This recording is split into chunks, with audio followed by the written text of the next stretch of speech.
الحمد للہ رب العالمین، الصلاۃ والسلام علی خاتم النبیین وعلی آلہ واصحابہ اجمعین، اما بعد، اعوذ باللہ من الشیطان الرجیم، بسم اللہ الرحمن الرحیم۔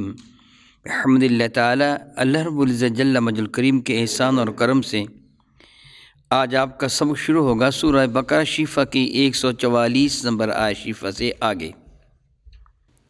ملاحظہ کیجیے، اعوذ باللہ من الشیطان الرجیم، بسم اللہ الرحمن الرحیم۔ وَلَئِنْ أَتَيْتَ الَّذِينَ أُوتُوا الْكِتَابَ بِكُلِّ آيَةٍ مَا تَبِعُوا قِبْلَتَكَ وَمَا أَنْتَ بِتَابِعٍ قِبْلَتَهُمْ وَمَا بَعْضُهُمْ بِتَابِعٍ قِبْلَةَ بَعْضٍ وَلَئِنِ اتَّبَعْتَ أَهْوَاءَهُمْ مِنْ بَعْدِ مَا جَاءَكَ مِنَ الْعِلْمِ إِنَّكَ إِذًا لَمِنَ الظَّالِمِينَ۔ وَلَئِنْ أَتَيْتَ الَّذِينَ أُوتُوا الْكِتَابَ بِكُلِّ آيَةٍ مَا تَبِعُوا قِبْلَتَكَ، وَلَئِنْ اور اگر، آتیت آپ پیش فرما دیں، عطا فرما دیں، ان کے سامنے لے آئیں، الذین اوتوا الکتاب، ان لوگوں کے سامنے کہ جن کو کتاب قبل یعنی دی گئی ہے، یہود و نصارہ، بکل آیات، وہ سارے کے سارے دلائل لے آئیں، وہ ساری کی ساری نشانیاں لے آئیں، ما تبعوا قبلتک، وہ تب بھی آپ کے قبلہ کی اتباع نہیں کریں گے۔ یعنی ان کے پاس تو کتابوں میں موجود ہے، تورات میں موجود ہے، زبور انجیل میں موجود ہے کہ وہ نبی آخر الزمان جو ہوں گے وہ دونوں قبلوں کے امام ہوں گے، امام القبلتین ہوں گے، نبی القبلتین ہوں گے، دونوں قبلوں کے امام ہیں، دونوں قبلوں کے وہ نبی ہیں، یہ ان کی کتابوں میں لکھا ہوا ہے۔ اگر آپ ان کو دکھا بھی دیں، اس کے سوا بھی دلائل بے شمار لے آئیں کہ یہ اللہ تعالیٰ جل وعلا کی سنت ہے کہ وہ نسخ فرماتا، بعض چیز کو تنسیخ فرما دیتا ہے، بعض چیز کا نفاذ فرما دیتا ہے، بعض آیتیں ناسخ ہیں، بعض منسوخ ہیں۔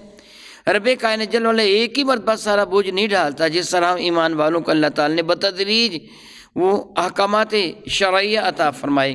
ابتدا میں جو نماز تھی وہ فرض نہیں کی گئی تھی، پھر نماز فرض کر دی گئی۔ پہلے صرف کلمہ طیبہ تھا، معراج کی رات نماز فرض کر دی گئی، زکوٰۃ نہیں تھی، مدینہ طیبہ میں میرے نبی جلوہ گر ہوئے تب زکوٰۃ بھی آ گئی، جہاد بھی آ گیا، روزے بھی آ گئے، حج بھی آ گیا۔ یعنی بترتیب رب کائنات جل وعلا نے چیزوں کو نازل فرمایا ہے۔ تو یہ سنت الہیہ ہے کہ اللہ رب العزت جل وعلا یہ حکم دیتا ہے، دراصل اس کے حکم کے سامنے سر تسلیم خم کرنا ہی بندگی ہے۔ اللہ تعالیٰ نے جب جو حکم دیا، جس طرح میں قبل ازیں بعض اوقات یہ عرض کر چکا ہوں، سحری کے وقت ہم کھانا کھا رہے ہوتے ہیں، حکم ہوتا ہے کہ ساری ختم ہو گئی، کھانا بند کر دیں، وہ کھانا ہمارے لیے حرام ہو گیا، اور جب افطاری کا وقت ہوتا ہے تو وہ کھانا حلال ہو گیا۔ اس پہ مرضی نہ میری ہے نہ آپ کی ہے، مرضی میرے مولا کی ہے۔ اس سے کہا کھا لو، ہم نے کھا لیا، کہا نہ کھاؤ، ہم نے کہا نہیں کھاتے۔ یعنی دراصل اللہ تعالیٰ کی اطاعت و فرمانبرداری ہے۔ اللہ جو حکم جب دے گا، آنکھیں بند کر کے اس حکم کو ماننا ہوگا، یہی بندگی ہے۔ تو ارشاد فرماتا ہے آپ ان کے سامنے وہ سارے کے سارے دلائل لے آئیں، ان اہل کتاب کے سامنے، یہ پھر بھی آپ کے قبلہ کو نہیں مانیں گے۔ نہ ماننے کا سبب یہ نہیں کہ ان کے پاس دلیل نہیں، بلکہ حسد ہے، بغض ہے، ضد ہے، جس وجہ سے یہ نہیں مان رہے ہیں۔ رب کائنات ارشاد فرماتے ہیں، وَمَا أَنْتَ بِتَابِعٍ قِبْلَتَهُمْ، اور آپ بھی کبھی ان کے قبلہ کی اتباع نہیں فرمائیں گے، کیونکہ آپ تو رب کائنات کے فرمانبردار ہیں۔ جب تک اللہ تعالیٰ نے فرمایا کہ تم بیت المقدس کو قبلہ بنا لو، آپ نے بنا لیا۔ جب حکم کو حرم کعبہ کو قبلہ بنا لو، آپ نے اسے بنا لیا۔ اب آپ تو کبھی بھی بیت المقدس کی طرف کر کے نماز ادا نہیں کریں گے، کیونکہ آپ جانتے ہیں کہ وہ نماز قبول ہی نہیں ہوگی۔ ہاں البتہ تحری ایک چیز ہے، وہ تحری کیا ہے کہ اگر آپ کبھی ایسی جگہ چلے جائیں جہاں قبلے کے تعین کا کوئی بھی پتہ نہ چلتا ہو، قبلہ کس جانب ہے، تو پھر آپ اپنے ذہن پر زور دیں، اپنی عقل، اپنی دانش کو دوڑائیں، اپنے فہم و شعور کو بروئے کار لائیں، جس طرف آپ کا جی جم جائے آپ اس طرف منہ کر کے نماز ادا کر لیں۔ پھر فَإِنَّمَا تُوَلُّوا فَثَمَّ وَجْهُ اللَّهِ، جس طرف بھی تم متوجہ ہوگے تمہارے رب کی رحمت تمہاری طرف توجہ فرما لے گی، پھر جس طرف بھی تم منہ کر لو گے ٹھیک ہوگا۔ لیکن ہم حالت میں جب جان بوجھ کر بھی اب قبلہ کے سوا کسی اور جانا منہ نہیں کریں گے۔ میرے اور آپ کے کریم آقا رسول اللہ البتہ یوں فرمایا کرتے تھے کہ سواری پر سوار ہو کر نفل ادا فرماتے، فقہاء کرام فرماتے پہلے منہ قبلہ کی جانب کر لیا جائے، پھر سواری جس طرف چاہے گھومتی رہے اپنے نوافل ادا کر سکتے ہیں۔ خلاق کائنات جل وعلا ارشاد فرماتے ہیں وما بعضهم بتابعین قبلۃ بعض، اور یہ بھی آپس میں ایک دوسرے کے قبلہ کی اتباع نہیں کرتے ہیں۔ بیت المقدس گو ایک قبلہ ہے، یہودی اس کے مغرب کی طرف منہ کرتے ہیں، عیسائی اس کے مشرق کی جانب منہ کرتے ہیں، یعنی یہ بھی ایک دوسرے سے جدا جدا ہیں۔ تو جب یہ جانتے ہیں کہ ہمارا قبلہ، عیسائی کہتے ہیں ہمارا قبلہ بیت المقدس کا یہ حصہ ہے، یہودی کہتے ہیں ہمارا قبلہ بیت المقدس کا یہ حصہ ہے، تو اگر ایمان والے کہتے ہیں ہمارا قبلہ بیت اللہ شریف ہے، تو پھر اعتراض کس بات کا؟ تم نے بھی قبلے مقرر کر رکھے ہیں اور اپنی مرضی سے نہیں کیے، نبیوں نے تمہیں بتایا۔ تو انبیاء علیہ السلام کی اطاعت و فرما برداری کرتے ہوئے جس طرح تم نے اپنے لیے قبلے مقرر کیے ہیں، اسی طرح رسول رحمت کی فرما برداری کرتے ہوئے امت مسلمہ کا بھی یہ قبلہ ہے۔ خلاق کائنات ارشاد فرماتے ہیں وَلَئِنِ اتَّبَعْتَ أَهْوَاءَهُم مِّن بَعْدِ مَا جَاءَكَ مِنَ الْعِلْمِ وَلَئِنِ اتَّبَعْتَ، اور اگر تو اتباع کرے گا اے سننے والے، اہواءہم ان کی خواہشات کی، من بعد ما جاءک من العلم اس کے بعد کہ تیرے پاس حقیقت کا علم آ گیا ہے، تو انک اذا لمن الظالمین، تو یقیناً بالیقین تو بڑے ظالموں میں سے ہوگا۔ یہ میرے نبی کے لیے نہیں ہے، میرے کریمہ کا تصور بھی نہیں لایا جا سکتا کہ حضور یہودیوں کی اتباع کریں گے یا عیسائیوں کی اتباع کریں گے۔ بعض علماء کرام فرماتے ہیں یہ آیہ برکہ عام ہے، کسی بھی معاملہ میں قرآن و حدیث کو چھوڑ کر یہود و نصارہ کی اتباع نہیں کی جائے گی۔ نہایت افسوسناک حقیقت ہے، نہایت افسوسناک حقیقت ہے، آج کی عموماً مسلمان حکومتیں کافروں کی اتباع کرتی ہیں، مسلمانوں کی اتباع نہیں کرتی، یعنی کافروں کی، قرآن و حدیث کی اتباع نہیں کرتی، وہ کافروں کی اتباع کرتے ہیں۔ معاذ اللہ، اللہ تعالیٰ فرماتا اگر تو ان کے نقش قدم پہ چلے گا تو ظالم ہوگا، صحیح العقیدہ تجھے نہیں کہا جائے گا۔ اللہ یعوذ باللہ تعالیٰ اگر اس بات کو عام لیا جائے تو ذرا دیکھیں، سارے اصول و قوانین دیکھ لیں، کیا پاکستان میں نافذ قوانین اسلام کے مطابق ہیں؟ جواب ہوگا کہ نہیں۔ حتیٰ کہ جو الیکشن ہوتے ہیں نا، ہم اپنے لیڈر چنا کرتے ہیں، وہ خلاف اسلام ہے، وہ یہود اور نصارہ کے نقش قدم پہ چل کرتے ہیں۔ میرے کریم آقا رسول عربی شفیع معظم رحمۃ اللہ کے بعد سیدنا صدیق اکبر کو ارباب شورا نے خلیفہ چنا ہے۔ حضرت صدیق اکبر نے فاروق اعظم کو تنہا ایک شخص ہیں، صدیق اکبر تنہا ہیں، انہوں نے حضرت فاروق اعظم کا انتخاب کیا ہے، کوئی الیکشن نہیں ہوا۔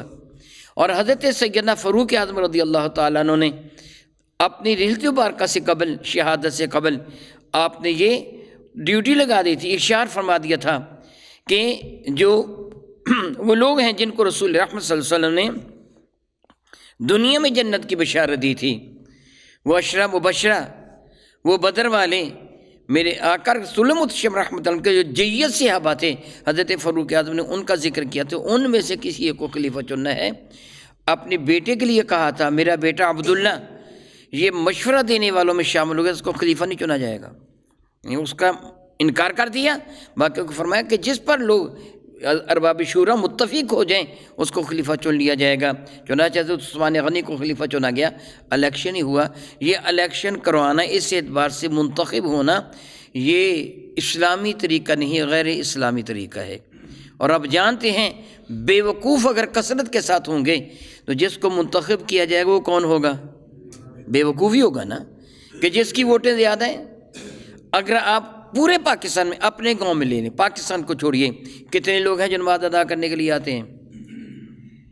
اکثریت کن لوگوں کی ہے؟ پورے پاکستان میں دیکھ لیجیے اکثریت کن لوگوں کی ہے؟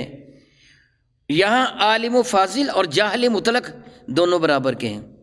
کافروں کے نزدیک ایمان والے نہیں یہ مانتے، بلکہ اللہ تعالیٰ فرماتا ہے کہ ایک اندھا اور بینا کیسے برابر ہو سکتے ہیں، ایک عالم و جاہل کیسے برابر ہو سکتے ہیں؟ یعنی ہم نے معاذ اللہ تعالیٰ اسلامی قوانین کو نظر انداز کر دیا، ہم نے یہود و نصارہ کے قوانین کو اپنا لیا۔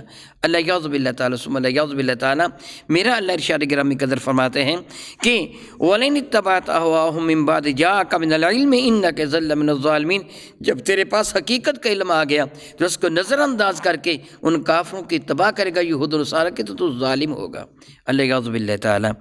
الذین آتیناہم الکتاب یعرفونہ کما یعرفون ابناءہم، الذین وہ لوگ آتینہم الکتاب کہ جن کو کتاب عطا فرمائی گئی ہے، پہلی جو کتب ہیں تورات ہے، زبور ہے، انجیل ہے، صحائف انبیاء ہیں، میرا اللہ ارشاد فرماتے ہیں وہ جن کو کتاب عطا کی گئی ہے، الذین وہ لوگ کہ آتینہم الکتاب جن کو کتاب عطا فرمائی گئی ہے، یعرفونہ وہ ان کو پہچانتے ہیں۔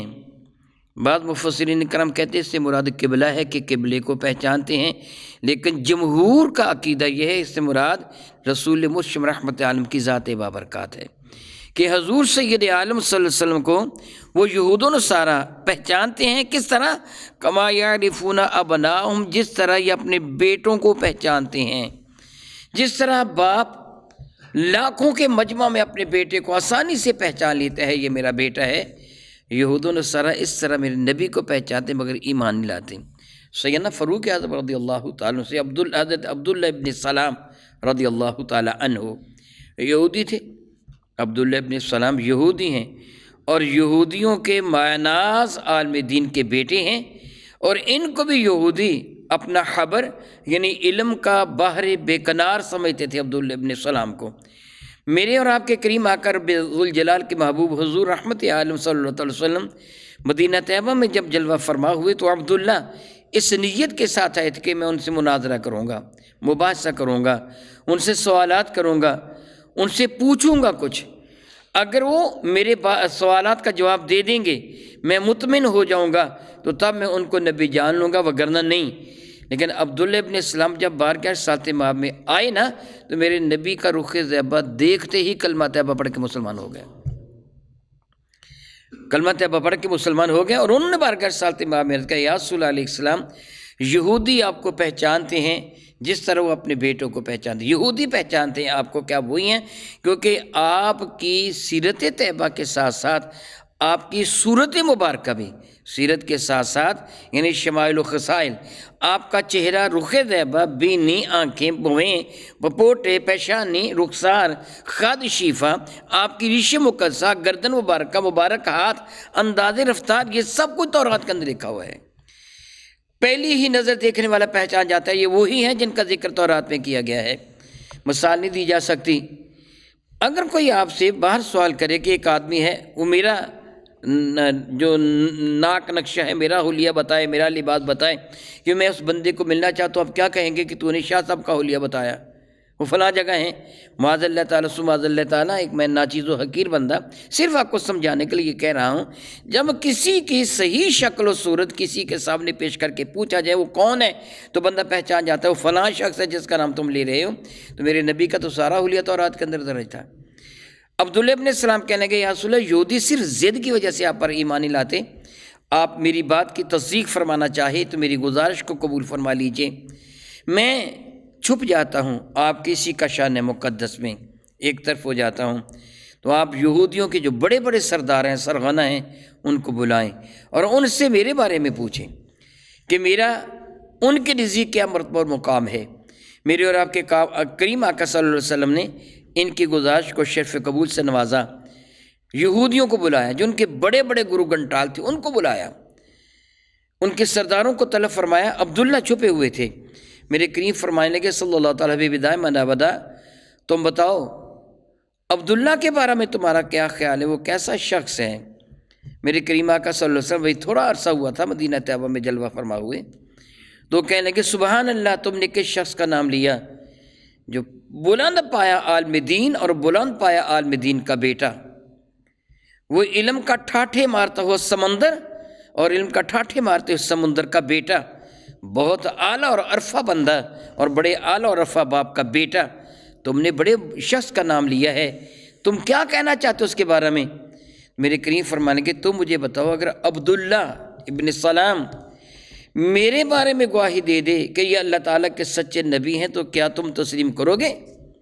کہیں گے ہو ہی نہیں سکتا، معاذ اللہ معاذ اللہ، یہ کیسے ہو سکتا ہے؟ عبداللہ جیسا عقل مند و دانا، صاحب فہم و شعور، ایک عالم دین، علامت الدہر، وہ تمہیں نبی مان لے، یہ کیوں کر ہو سکتا ہے؟ کبھی بھی نہیں ہو سکتا ہے۔ میرے کریم فرمانے لگے اگر بالفرض عبداللہ کہے گا یہ اللہ کے نبی، کہنے گے ہو ہی نہیں سکتا، عبداللہ کبھی کہے گا ہی نہیں، وہ تو بڑا عقل مند آدمی ہے، بڑا عالم دین ہے، بہت صاحب فہم و شعور ہے، وہ باز کر رہے تھے۔ عبداللہ ابن سلام رضی اللہ تعالیٰ عنہ وہ پردے کی اور سے نکل آئے، فرمانے کو یہودیو تم جانتے ہو اللہ کی قسم یہی وہ نبی ہیں جن کا ذکر ہماری تورات کے اندر موجود ہے۔ تو یہودیوں ان کو دیکھتے ہی بکواس بکنا شروع کرے، تو بھی جاہل، تیرا باپ بھی جاہل، تو بھی نکما، تیرا باپ بھی نکما۔ آپ نے مسکرا کر کہا یا رسول اللہ دیکھا ابھی پہلے میری تعریف خوبیوں میں زمین و آسمان کے کلا پہ ملا رہے تھے، اور اب جو میں نے آپ کی رسالت کی گواہی دی میری مخالفت کرنے شروع کر دی۔ پتہ کیا چلا ان کی آنکھوں پر تعصب اور ضد کی پٹی بندھی ہوئی ہے۔ عبداللہ ابن السلام نے سیدنا فاروق اعظم رضی اللہ عنہ سے عرض کیا کہ اللہ تعالیٰ فرماتا ہے یہ اس طرح پہچانتے ہیں، سبحان اللہ، ذرا ان کا عقیدہ دیکھیے۔ فرمانے لگے کہ اللہ تعالیٰ ارشاد فرماتا ہے کہ اس طرح پہچانتے یہودی جس طرح یہ اپنے بیٹوں کو پہچانتے ہیں، میں حضور کو اس سے بھی بڑھ کر پہچانتا ہوں۔ جتنا میں اپنے بیٹے کو پہچانتا ہوں نا، میں حضور کو اس سے بھی بڑھ کر پہچانتا ہوں۔ حضرت عمر فرمائیں گے یہ تو نے کیا کہا، کیا دلیل ہے تیرے پاس، کس طرح تو اپنے بیٹے سے بڑھ کے پہچانتا ہے؟ فرمان لگے میرے بیٹے کے بارے میں تو میری بیوی نے بتایا نا یہ میرا بیٹا ہے، وگرنہ وہ میرا بیٹا نہ کہتی، میں نہیں جانتا کہ کس کا بیٹا ہے۔ میری بیوی نے کہا یہ تیرا بیٹا ہے تو میں نے مان لیا، ان کو تو رب نے کہا یہ میرے محبوب ہیں، تو پھر کیوں نہ ان کو اپنے بیٹے سے بھی بڑھ کر پہچان۔ ہم اپنے بیٹوں کو پہچانتے ہیں اپنی بیویوں کے کہنے پر، یہ میرا بیٹا ہے۔ فرمان لگے معلوم نہیں عورتیں کیا سے کیا کچھ کھیل کھیل سکتی ہیں، میں اپنے بیٹے کے بارے میں تو شک کر سکتا ہوں یہ میرا بیٹا ہے کہ نہیں، مگر ان کے بارے میں شک نہیں کر سکتا، گویا بیٹوں سے بڑھ کر پہچانتے ہیں۔ سبحان اللہ وبحمدہ۔ رب ذوالجلال ارشاد فرماتے ہیں وَإِنَّ فَرِيقًا مِّنْهُمْ لَيَكْتُمُونَ الْحَقَّ وَهُمْ يَعْلَمُونَ، اے سننے والے وَإِنَّ فَرِيقًا مِّنْهُمْ، ان میں سے ایک ایسا ٹولہ ہے لَيَكْتُمُونَ الْحَقَّ جو حق کو چھپا رہے ہیں۔ ٹولے سے مراد ان کا جید علماء ہے، عوام الناس بیچارے جاہل تھے، ان کے پاس تو کتاب تھی ہی نہیں۔ الحمدللہ تعالیٰ ثم الحمدللہ تعالیٰ یہ شرف ایمان والوں کو حاصل ہے کہ ان میں سے ہر ایک کے گھر میں قرآن کریم موجود ہے۔ قرآن کریم کے حفاظ بکثرت پائے جاتے ہیں۔ تورات، زبور اور انجیل کے لیے ایسا نہیں تھا، وہ صرف ان کے بڑے بڑے جو لیڈر تھے ان کے پاس تورات، زبور، انجیل لکھی ہوئی تھی، لیکن یاد سوائے نبیوں کے کسی کو بھی نہیں تھی۔ اس لیے عوام الناس کی تو بات کیا تھی، جو ان میں بڑے بڑے، اس لیے اللہ تعالیٰ فرماتا ہے وَإِنَّ فَرِيقًا مِّنْهُمْ، ان میں ایک ایسا ٹولہ ہے، یعنی جو ان کے گرو گھنٹال ہیں، جو ان کے علماء ہیں، لَيَكْتُمُونَ الْحَقَّ، وہ ضرور بھی ضرور حق کو چھپا رہے ہیں، وَهُمْ يَعْلَمُونَ، حالانکہ وہ حقیقت کو جانتے ہیں۔ میرے رب فرماتے ہیں الحق من ربک، حق تیرے رب کی جانب سے ثابت ہے۔ اللہ اکبر، اللہ اکبر، میرا اللہ بھی حق، جبریل بھی حق، قرآن کریم بھی حق، میرے نبی بھی حق، سارے کے سارے حقیقت پر مبنی ہیں، ان میں باطل کا تصور بھی کفر ہے۔ خلا کے کائنات فرماتا ہے الحق من ربک، اے قرآن کے قاری، اے قیامت تک سننے والے، حق تیرے رب کی جانب سے ہے، جو اللہ کی جانب سے جو آتا ہے وہی حق ہے۔ پہلے انبیاء بھی حق، فرشتے بھی حق، کتابیں بھی حق، یہ رسول رحمت بھی حق، گویا خالق کائنات کی جانب سے، اس حق کی جانب سے جو صادر ہوتا ہے وہ حق ہی ہوا کرتا ہے۔ الحق من ربک، تیرے رب کی جانب سے حق ہی ہے، حق کے سوا اللہ تعالیٰ کچھ ارشاد فرماتا ہی نہیں ہے۔ اللہ تعالیٰ کی طرف باطل کی نسبت بھی کفر ہے۔ خدا رب کائنات فرماتے ہیں فلا تکونن من الممترین، تو اے قرآن کے قاری، اے سننے والے، تو کبھی بھی شک میں نہ پڑنا، کبھی بھی شک میں نہ پڑنا۔ اللہ نے جو فرمایا، جو بھیجا، وہ سب کچھ حق ہے۔ ایک لمحہ کے لیے بھی خیال کرنا شاید یہ ایسے نہ ہو، ایسے ہو، نہیں، تیرے رب کی جانب سے ہمیشہ حق ہی صادر ہوتا ہے۔